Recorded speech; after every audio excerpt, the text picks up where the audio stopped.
Hi all, welcome to our channel turning PSC. അപ്പോൾ നമ്മൾ ഇന്ന് പഠിക്കാനായിട്ട് പോകുന്നത് മറ്റൊരു SRT ചാപ്റ്ററാണ്. 9ാം ക്ലാസ്സിലെ സോഷ്യൽ സയൻസിൻ്റെ ജനസംഖ്യ, കുടിയേറ്റം, വാസസ്ഥലം. ചാപ്റ്ററിൻ്റെ പേരാണ് ജനസംഖ്യ, കുടിയേറ്റം, വാസസ്ഥലം. ഓക്കെ, നമുക്ക് സ്റ്റാർട്ട് ചെയ്യാം. ആദ്യം തന്നെ ഇൻട്രൊഡക്ഷനായിട്ട് ഇന്ത്യയുടെ ഒരു ഭൂപടം പോലൊരു ഇത് കൊടുത്തിട്ടുണ്ട്. നമുക്ക് നോക്കാം. ജനസംഖ്യ 121.06 കോടി. ജനസംഖ്യ 121.06 കോടി. ജനസാന്ദ്രത 382 ചതുരശ്ര കിലോമീറ്റർ. ഏറ്റവും കൂടുതൽ ജനസംഖ്യയുള്ള സംസ്ഥാനമാണ് ഉത്തർപ്രദേശ്. ഇനി ഏറ്റവും കുറഞ്ഞ ജനസംഖ്യ എവിടെയാണെന്ന് ചോദിച്ചാൽ സിക്കിം. 2028 ഇന്ത്യ ചൈനയെ മറികടന്ന ലോകത്തിലെ ഏറ്റവും ജനസംഖ്യയുള്ള രാജ്യമായി മാറും. പക്ഷേ എന്താണ്, ഇപ്പോഴേ നമ്മൾ മാറിയല്ലേ. 2024-23 ഒക്കെ ആയപ്പോൾ തന്നെ എന്താണ്, നമ്മൾ അവരെ മറികടന്നല്ലേ. ദശാബ്ദ ജനസംഖ്യ വളർച്ച നിൽക്കുക 17.7.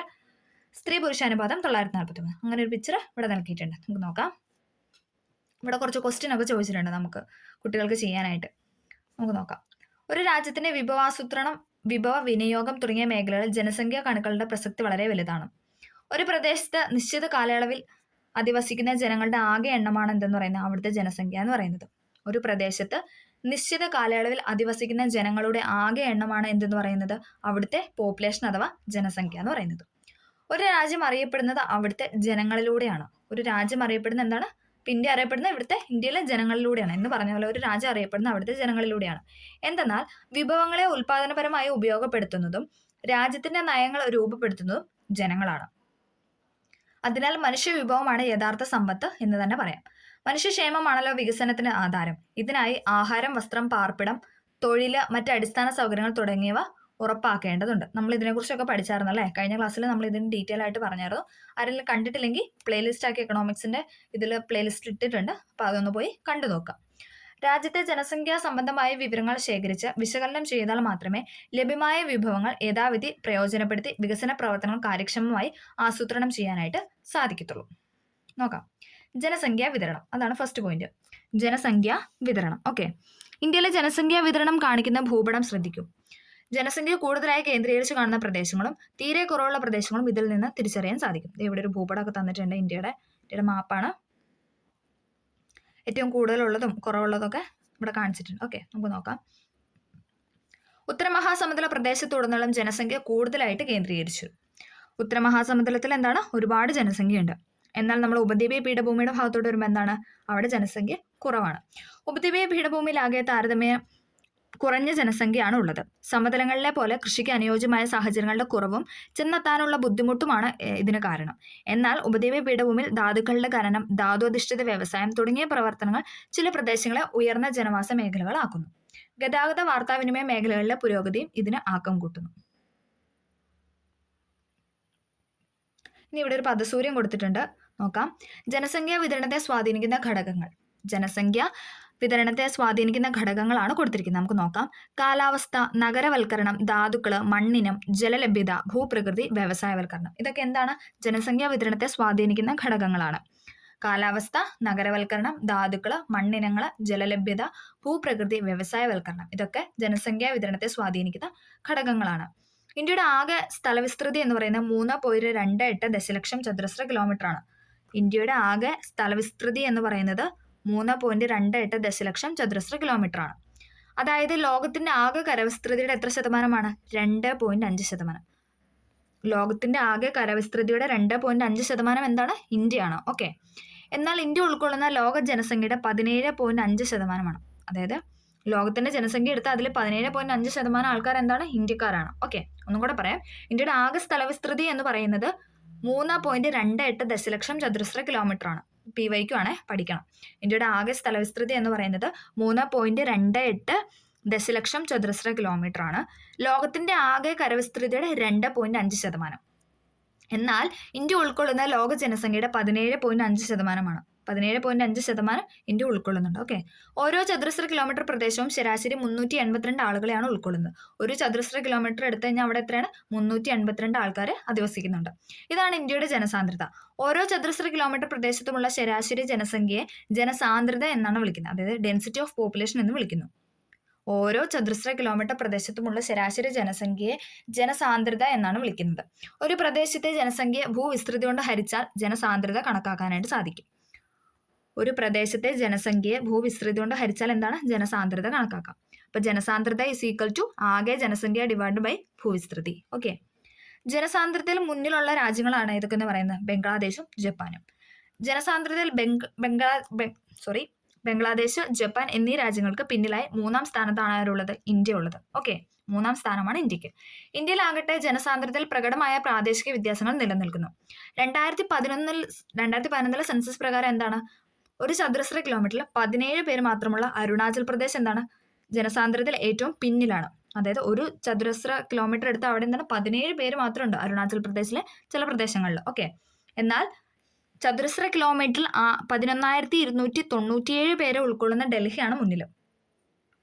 11,297 പേരെ ഉൾക്കൊള്ളുന്ന ഡൽഹിയാണ് ഏറ്റവും മുന്നിൽ. 17 പേരാണ് അരുണാചൽ പ്രദേശത്തൊക്കെ ഉള്ളത് ചില സ്ഥലങ്ങളിൽ കാണപ്പെടുന്നത്.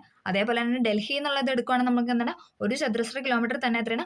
11,297 പേര് ഉൾക്കൊള്ളുന്നത്. അപ്പം എന്താണ് ജനസാന്ദ്രതയിൽ തിങ്ങി പാർത്തിരിക്കുകയാണെന്ന് നമുക്ക് പറയാം. സംസ്ഥാനങ്ങളിൽ ബീഹാറിനാണ് ഏറ്റവും ഉയർന്ന ജനസാന്ദ്രത, 1102. അത് ഇമ്പോർട്ടൻ്റ് ആണ്, PYQ ആണ്. ജനസാന്ദ്രത ഏറ്റവും കൂടിയ സ്റ്റേറ്റ് ആണ് ഏതെന്ന് പറയുന്നത്? ബീഹാർ.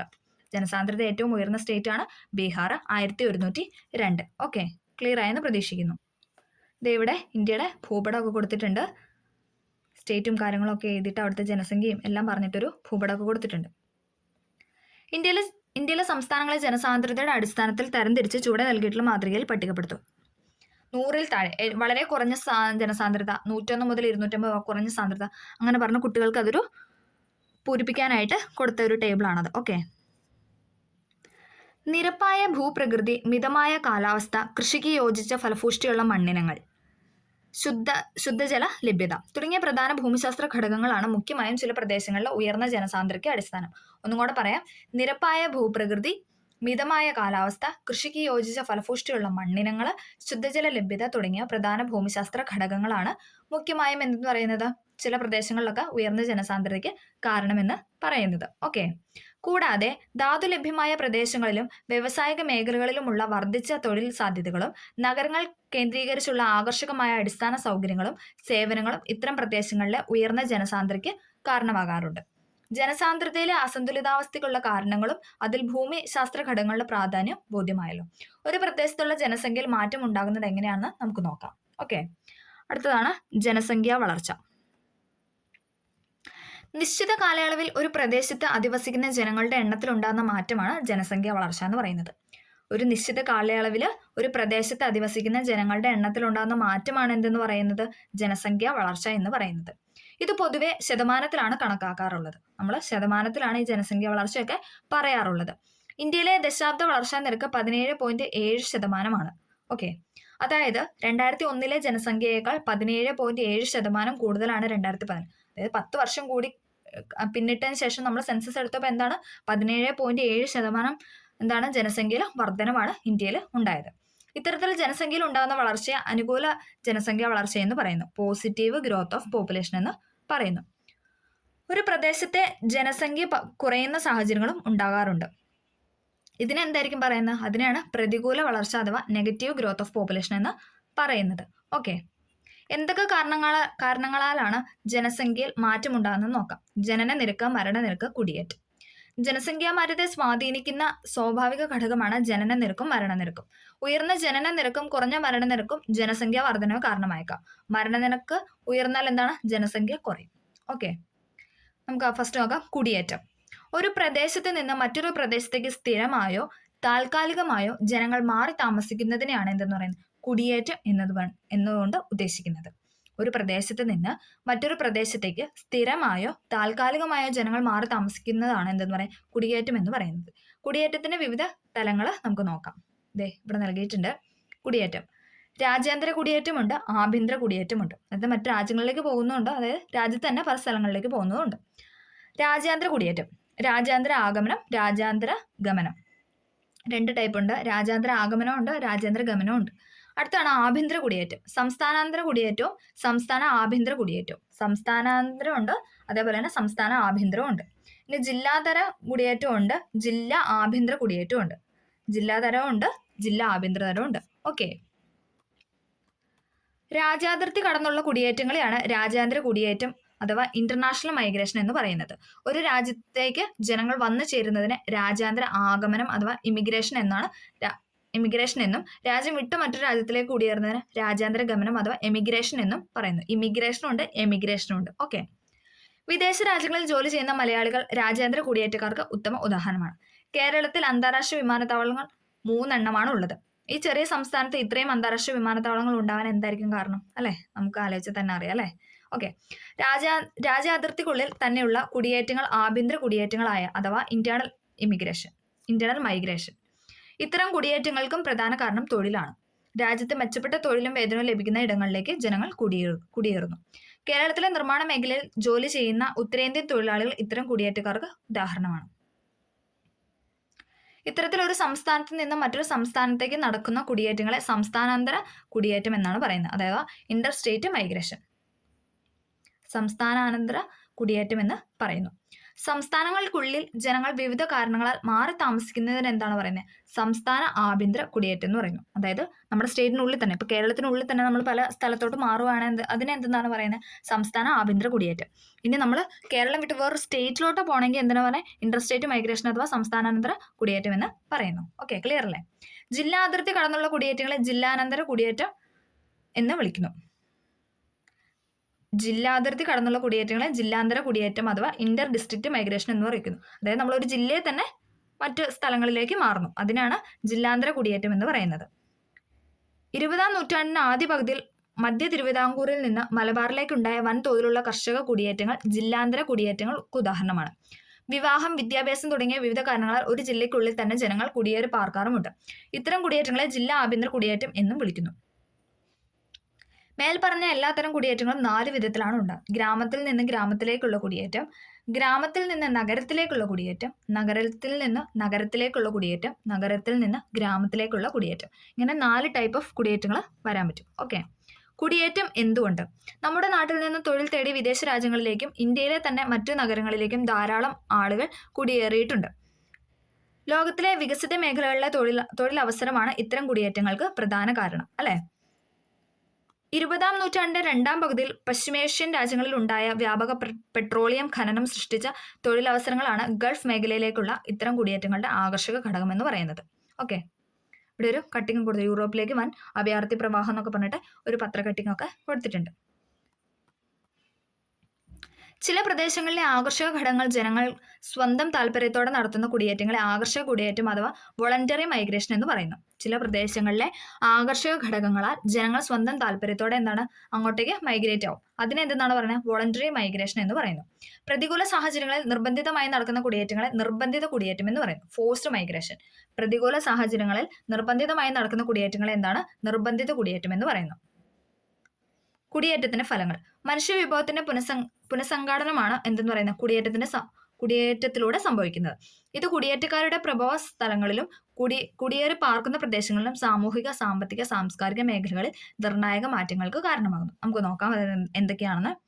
മനുഷ്യവിഭവ കൈമാറ്റം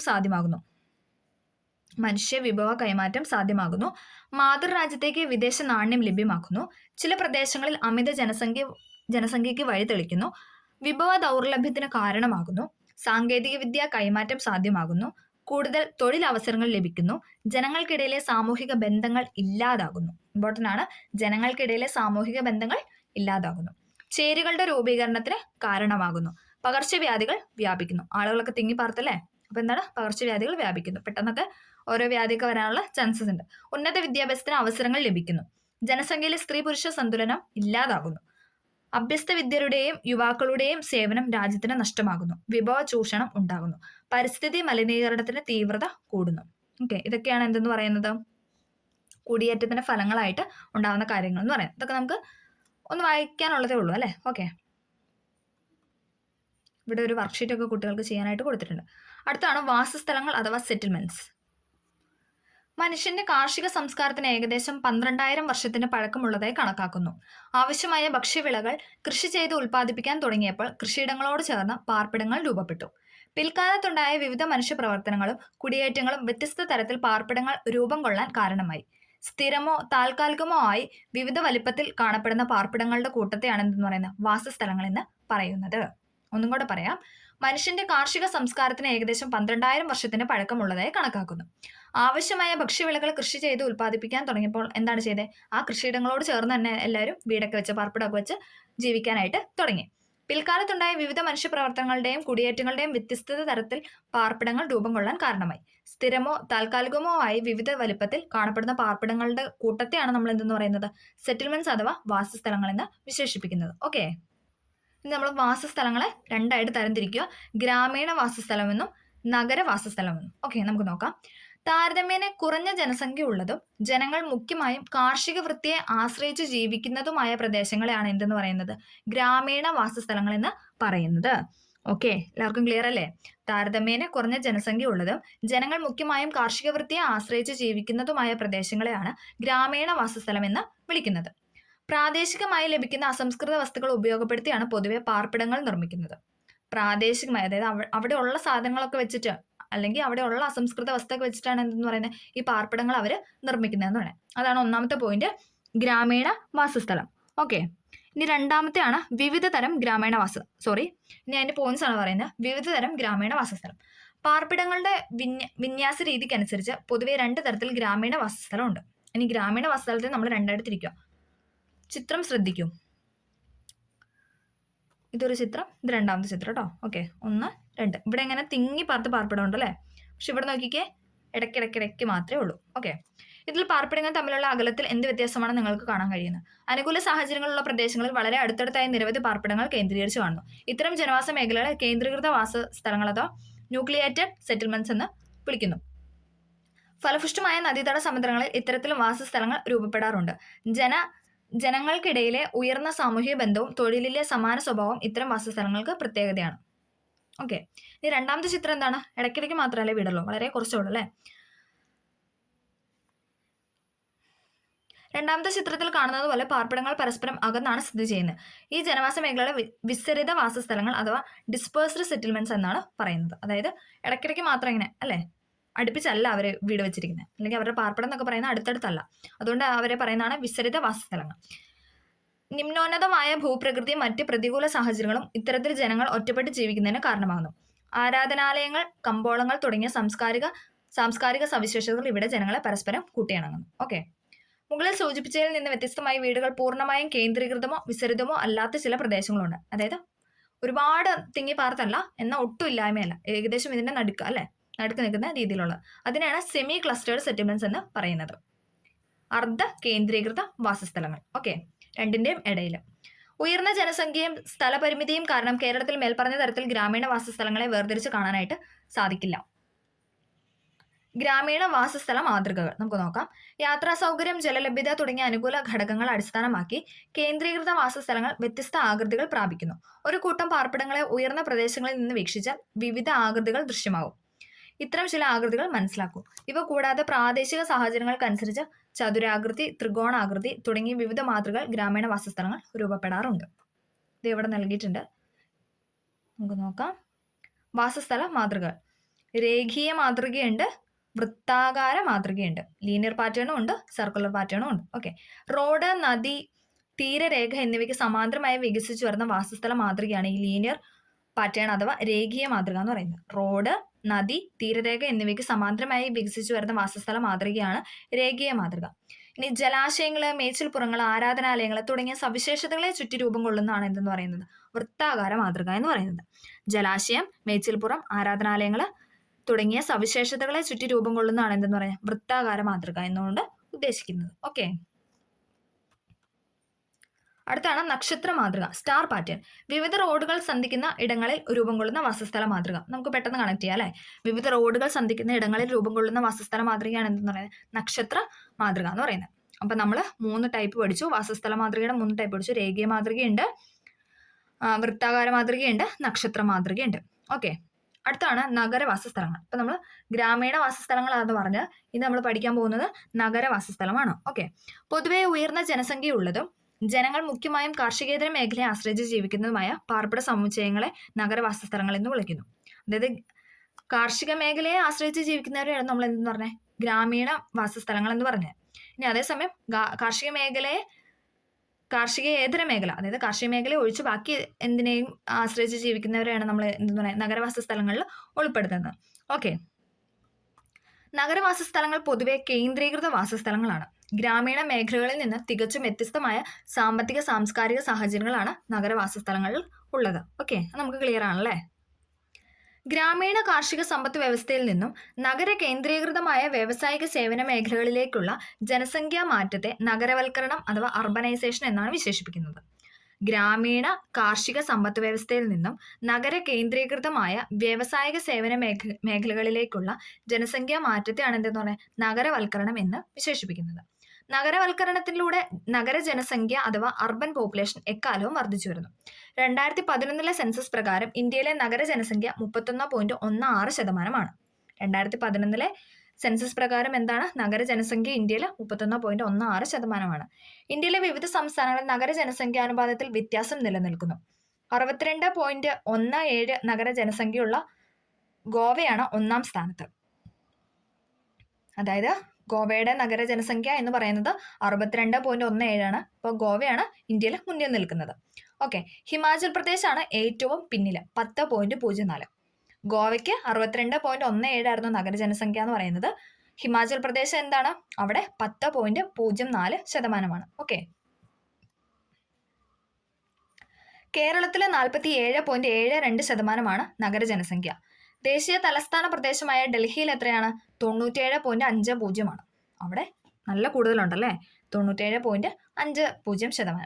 കേന്ദ്രഭരണ പ്രദേശങ്ങളിൽ പൊതുവെ ഉയർന്ന നഗര ജനസംഖ്യയാണ് ഉള്ളത്. ഓക്കെ, ഇന്ത്യയിലെ താഴെ പറയുന്ന മാനദണ്ഡങ്ങൾ പ്രകാരമാണ് ഒരു വാസസ്ഥലത്തിന് നഗര പദവി നൽകുന്നത്. നമുക്ക് നോക്കാം, ഇത് ഇമ്പോർട്ടൻ്റ് ആണ്. ഈ 3 പോയിന്റും നമുക്ക് സ്റ്റേറ്റ്മെന്റ് ആയിട്ട് വന്നിട്ടുണ്ട്. എല്ലാം ശരിയല്ല, 1 ശരി 2 ശരി, ഇപ്പം അങ്ങനെയാണല്ലേ. അപ്പോൾ ആ ഒരു രീതിയിൽ വന്ന ഒരു ക്വസ്റ്റ്യൻ ആണ് ഇതെന്ന് പറയാം. നമുക്ക് നോക്കാം, ഇമ്പോർട്ടൻ്റ് ആണ് കേട്ടോ, എല്ലാവരും പഠിക്കണേ. 5000-ൽ കൂടുതൽ ജനസംഖ്യ ഉണ്ടാകണം. അതായത് നമ്മളിപ്പോൾ പറയുന്നത് എന്താണ് നഗരപദവിയുടെ മാനദണ്ഡങ്ങളാണ്.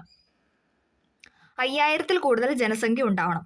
ചതുരശ്ര കിലോമീറ്റർ, അതായത് ഒരു ചതുരശ്ര കിലോമീറ്റർ എടുത്താൽ 400-ലധികം ആൾക്കാരെ ജനസാന്ദ്രത ഉണ്ടാവണം. 400-ലധികം ജനസാന്ദ്രത ഒരു ചതുരശ്ര കിലോമീറ്റർ എടുത്താൽ ഉണ്ടാവണം. 75%-ലധികം പേർ കാർഷികേതര പ്രവർത്തനങ്ങളിൽ ഏർപ്പെടണം. അതായത് 75%-ലധികം പേര് എന്തായിരിക്കണം കാർഷിക അല്ല അവരുടെ ജീവിതമാർഗം, കാർഷികേതരമാണ്. ഓക്കെ, ഇത്രയും ഈ 3 മാനദണ്ഡങ്ങൾ വെച്ചിട്ടാണ് ഇന്ത്യയിൽ പദവി നൽകുന്നത്. 5000-ൽ കൂടുതൽ ജനസംഖ്യ ഉണ്ടാവണം. ചതുരശ്ര കിലോമീറ്ററിൽ 400-ലധികം ജനസാന്ദ്രത ഉണ്ടാവണം. 75-ലധികം പേര് കാർഷികേതര പ്രവർത്തനങ്ങളിൽ ഏർപ്പെട്ടിരിക്കണം. ഓക്കെ, ക്ലിയർ അല്ലേ? ഒന്നും കൂടെ പറയാം, 5000-ൽ കൂടുതൽ ജനസംഖ്യ ഉണ്ടായിരിക്കണം. ചതുരശ്ര കിലോമീറ്റർ 400-ലധികം ജനസാന്ദ്രത ഉണ്ടാവണം. 75%-ലധികം പേർ കാർഷികേതര പ്രവർത്തനങ്ങളിൽ ഏർപ്പെട്ടിരിക്കണം. കൂടാതെ മുനിസിപ്പാലിറ്റി, കോർപ്പറേഷൻ തുടങ്ങിയ നഗരഭരണ കേന്ദ്രങ്ങളെയും സൈനിക പാളയങ്ങളെയും മേൽപ്പറഞ്ഞ മാനദണ്ഡങ്ങൾ പരിഗണിക്കാതെ തന്നെ നഗരമായി കണക്കാക്കുന്നു. ഓക്കെ, ഇന്ത്യയിലെ നഗരങ്ങളെ ജനസംഖ്യയുടെ അടിസ്ഥാനത്തിൽ 6 തരംതിരിച്ചിട്ടുണ്ട്. നമുക്ക് നോക്കാം. ക്ലാസ് 1 നഗരം എന്ന് പറയുന്നത് 1,00,000-ൽ കൂടുതലാണ്. ക്ലാസ് 1 നഗരം എന്ന് പറയുന്നത് അവിടുത്തെ ജനസംഖ്യ 1,00,000-ൽ കൂടുതലാണ്. ക്ലാസ് 2 നഗരം എന്ന് പറയുന്നത് 50,000 മുതൽ എത്ര വരെ ആയിരിക്കും 1,00,000 വരെ അല്ലേ. ഓക്കെ, 50,000 മുതൽ 1,00,000 വരെ എന്താണ് ക്ലാസ് 2 നഗരമാണ്. ഇനി ക്ലാസ് 3 എത്രയായിരിക്കും 20,000 മുതൽ 50,000 വരെ. ഓക്കെ, ക്ലാസ് 1 എന്ന് പറയുന്നത് 1,00,000-ൽ കൂടുതൽ. ക്ലാസ് 2 എന്ന് പറയുന്നത് 50,000 മുതൽ 1,00,000 വരെ. ക്ലാസ് 3 എന്ന് പറയുന്നത് 20,000 മുതൽ 50,000 വരെ. 20,000 മുതൽ 50,000 വരെ. ക്ലാസ് 4 എന്ന് പറയുന്നത് 10,000 to 20,000. ഓക്കെ, 10,000 to 20,000 വരെയാണ് ക്ലാസ് 4 എന്ന് പറയുന്നത്. ക്ലാസ് 5 ആണ് എന്ന് പറയുന്നത് 5,000 to 10,000. ക്ലാസ് 5 നഗരമാണ് 5,000 to 10,000. ക്ലാസ് 6 ആണ് 5,000-ൽ താഴെ. ഒന്നും കൂടെ പറയാം, ക്ലാസ് 1 എന്ന് പറയുന്നത് 1,00,000-ൽ കൂടുതൽ. Class 2 50,000 to 1,00,000. Class 3 20,000 to 50,000. Class 4 10,000 to 20,000. Class 5 5,000 to 10,000. Class 6 5,000-ന് താഴെ. ഓക്കെ, ക്ലിയർ അല്ലേ? അടുത്ത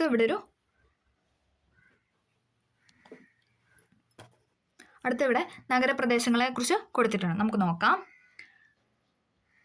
ഓക്കെ, നഗരപ്രദേശത്തെ നമ്മൾ 4 തിരിച്ചിട്ടുണ്ട്. പട്ടണം, മെഗാ നഗരം, പിന്നെന്താണ് നഗരം, മെട്രോപൊളിറ്റൻ നഗരം. ഓക്കെ, നമുക്ക് നോക്കാം ഇതിന്റെ പേരെങ്ങനെയാണ് അല്ലെങ്കിൽ എത്രയിൽ ജനസംഖ്യയാണ് ഇവിടെ ഉദ്ദേശിക്കുന്നത്. ഓക്കെ, 1,00,000-ൽ താഴെ ജനസംഖ്യയുള്ള ചെറിയ നഗരപ്രദേശമാണ് പട്ടണം. ഒന്നും കൂടെ പറയാം, 1,00,000-ൽ താഴെ ജനസംഖ്യയുള്ള ചെറിയ നഗരപ്രദേശമാണ് പട്ടണം അഥവാ ടൗൺ. 1,00,000-ൽ താഴെ ജനസംഖ്യയുള്ള പ്രദേശമാണ് പട്ടണം അഥവാ ടൗൺ. ഇനി മെഗാ നഗരം അഥവാ മെഗാ സിറ്റി എന്ന് പറയുന്നത് എന്താണ്? അനേകം നഗരങ്ങൾ ചേർന്ന് രൂപം കൊള്ളുന്ന 50 ലക്ഷത്തിലധികം ജനസംഖ്യയുള്ള നഗര സമുച്ചയമാണ് മെഗാ സിറ്റി. അതേസമയം സിറ്റി എന്താണ്? 1 ലക്ഷത്തിലധികവും 10 ലക്ഷത്തിൽ താഴെ. നമുക്കൊന്നും കൂടെ പറയാം. 1 ലക്ഷത്തിൽ താഴെയാണെങ്കിൽ നമ്മൾ അതിനെ എന്താണ് പറയുന്നത്? പട്ടണം അഥവാ ടൗൺ എന്ന് പറയുന്നു. ഇനി 1 ലക്ഷം ടു 10 ലക്ഷം വരെ, 1 ലക്ഷം മുതൽ 10 ലക്ഷം വരെ ജനസംഖ്യ ഉണ്ട് അവിടെ നഗരം എന്ന് പറയുന്നു. ഇനി അനേകം നഗരങ്ങൾ, അതായത് ഈ സിറ്റികൾ ചേർന്നിട്ടാണ് എന്ത് മെഗാ സിറ്റി ഉണ്ടാകുന്നത്. അനേകം നഗരങ്ങൾ ചേർന്ന് രൂപം കൊള്ളുന്ന 50 ലക്ഷത്തിലധികം ജനസംഖ്യയുള്ള നഗരം. നമ്മൾ പറഞ്ഞല്ലേ 1 ലക്ഷം ടു 10 ലക്ഷം വരെ വരുവാണെങ്കിൽ അതിനെ നമ്മൾ നഗരം എന്ന് പറയുന്നു. അപ്പം അനേകം നഗരം ചേർന്ന് രൂപം കൊള്ളുന്ന 50 ലക്ഷത്തിലധികം ജനസംഖ്യയുള്ള നഗര സമുച്ചയമാണ് മെഗാ നഗരം. ഓക്കെ, അടുത്താണ് മെട്രോപൊളിറ്റൻ നഗരം. 10 ലക്ഷത്തിലധികം ജനസംഖ്യയുള്ള വൻ നഗരം. 10 ലക്ഷത്തിലധികം ജനസംഖ്യയുള്ള വൻ നഗരങ്ങളാണ് മെട്രോപൊളിറ്റൻ നഗരം എന്ന് പറയുന്നത്. ഒന്നും കൂടെ പറയാം, നഗരപ്രദേശങ്ങളാണ് നമ്മൾ തരംതിരിക്കുന്നത്. പട്ടണം, നഗരം, മെട്രോപൊളിറ്റൻ നഗരം, മെഗാ നഗരം. ഓക്കെ, പട്ടണം എന്ന് പറയുന്നത് 1 ലക്ഷത്തിൽ താഴെ ജനസംഖ്യ. നഗരം എന്ന് പറയുമ്പോൾ 1 ലക്ഷത്തിനും 10 ലക്ഷത്തിനും ഇടയിൽ. മെട്രോപൊളിറ്റൻ നഗരം എന്ന് പറയുന്നത് 10 ലക്ഷത്തിൽ അധികം. മെഗാ നഗരം എന്ന് പറയുന്നത് അനേകം നഗരങ്ങൾ ചേർന്ന 50 ലക്ഷത്തിലധികം. 1 ലക്ഷം, ദെൻ 1 ലക്ഷത്തിനും 10 ലക്ഷത്തിനും ഇടയിൽ നഗരം, 10 ലക്ഷത്തിലധികമാണെങ്കിൽ മെട്രോപൊളിറ്റൻ, ഇനി 50 ലക്ഷത്തിൽ കൂടുതലാണെങ്കിൽ മെഗാ നഗരം. ഓക്കെ, ക്ലിയർ അല്ലേ? അടുത്തതാണ് നഗരങ്ങൾ നേരിടുന്ന പ്രശ്നങ്ങൾ. നഗരങ്ങൾ നേരിടുന്ന പ്രശ്നങ്ങളെ പറ്റിയാണ് നമ്മളടുത്ത് പറയാനായിട്ട് പോകുന്നത്. ഗ്രാമങ്ങളിൽ നിന്ന് നഗരങ്ങളിലേക്കുള്ള കുടിയേറ്റം 10 മടങ്ങായിട്ട് വർദ്ധിച്ചു വരുന്നു. വലിയ നഗരങ്ങളിലെല്ലാം അവയ്ക്ക് ഉൾക്കൊള്ളാൻ പറ്റുന്നതിലും കൂടുതൽ ജനങ്ങളാണ് അധിവസിക്കുന്നത്. നഗരവൽക്കരണം പല പ്രശ്നങ്ങളും ഉണ്ടാക്കുന്നു. അവ എന്തെല്ലാമാണെന്ന് പരിശോധിക്കാം. ചിത്രങ്ങൾ നോക്കൂ, നമുക്ക് നോക്കിക്കേ. വേസ്റ്റ് കാര്യങ്ങൾ ഒക്കെ വന്ന് തിങ്ങി പാർത്ത് വണ്ടിയുടെ ഇത് വന്ന് ട്രാഫിക് ആവുന്നു അല്ലേ, പല രീതിയിലുള്ള കാര്യങ്ങൾക്ക് നമുക്ക് കാണാനായിട്ട് സാധിച്ചു. നഗരങ്ങൾ നേരിടുന്ന ചില പ്രശ്നങ്ങളാണ് നിങ്ങൾ കണ്ടത്. ഇത്തരത്തിലുള്ള കൂടുതൽ പ്രശ്നങ്ങൾ കണ്ടെത്തി എഴുതും. ഇന്ത്യ ഉൾപ്പെടെയുള്ള വികസ്വര രാജ്യങ്ങൾ എന്ന് പറഞ്ഞാൽ വികസിച്ചുകൊണ്ടിരിക്കുന്ന രാജ്യങ്ങളാണ്. ഓക്കെ, വികസ്വര രാജ്യങ്ങളിൽ നഗരവൽക്കരണം അതിവേഗത്തിൽ വർദ്ധിച്ചു വരുന്നു.